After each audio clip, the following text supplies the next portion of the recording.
Hello guys, welcome. So today let's look at this question dice order.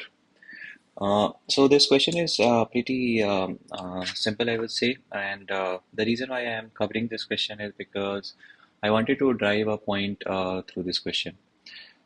Sometimes the clever solution takes more time than the straightforward solution. By straightforward solution, I mean the one in which you simply have to, count the number of ways to get the probability. And I think that this question is one example for that. So the question is that we throw three dice one by one, and what is the probability that we obtain 3 points in strictly increasing order? So the solution which is mentioned is uses Bayes' theorem, and this is also not a complicated solution. It's pretty straightforward only, but I feel that the counting one is even more simpler than that. So first, let's talk about the solution which is mentioned by the author. So here it is said that if 3 points have to be in strictly increasing, by strictly increasing we mean that it should be like this, and not equal to should not be there. They should be strictly increasing. And then in that case, all three numbers have to be different. So yeah, that is obvious. All three numbers have to be different. So the probability that the all the 3 points are strictly in increasing order is simply by Bayes' theorem that all three numbers are different into probability that they are in increasing order conditioned upon that they are different numbers. So there would be a second term also, which is probability that all three numbers are not different times probability that they are in increasing order given that not different. But this will be zero because when they are not different, the probability that they are in increasing order is simply zero. So only this term remains from the Bayes theorem.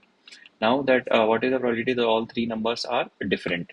So the first number we can take anything, so the probability will remain 1. The second number, now we have only 5 options, so 5 by 6. The second number will have only 4 options, 4 by 6. And what is the probability that it is in increasing order given that all three numbers are different? So if all three numbers are different, let's imagine A, B, and C. So all three, so total number of possible combinations are 3 factorial. And out of this 3 factorial, there would be only one sequence, which is A, B, and C, that such that they are in strictly increasing order. All the remaining 5 would not be the case. So it will be 1 by 6 and we'll get our answer. But this is one solution. But if you just simply count it by, just list down all the cases and count it, that also is, pretty straightforward. And I think for this question is much simpler. So let's see. So if so we have to find all the sequences which are in strictly increasing order for 3 die. So first number, if I get 6 here, then the second number, if I get 5, then here I have 4 options. If I get 4 here, then I have 3 options.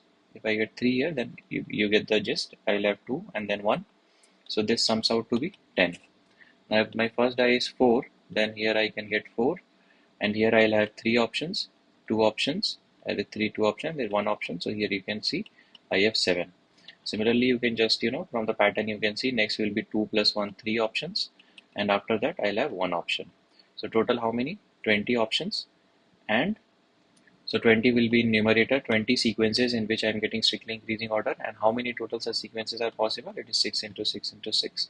So 20 upon 216, which you divide by 4 numerator, and this is 5 by 54.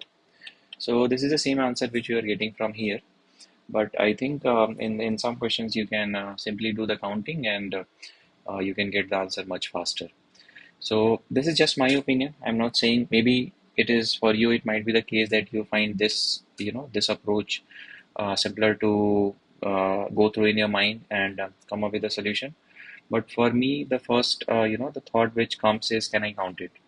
Obviously, I can use Bayes' theorem as soon as I see that, someone is asking what is the probability of X given that Y. So obviously the Bayes theorem is the first thing which comes into my mind. But in some questions, you can also explore whether by counting if it can be done faster or not.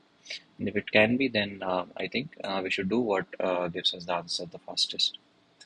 So yeah, that was my point. And the other question on this page is Monty Hall problem, but I think there is no dearth on YouTube on videos on Monty Hall problem, so I won't be covering this question. So thank you all, and see you next time with another question.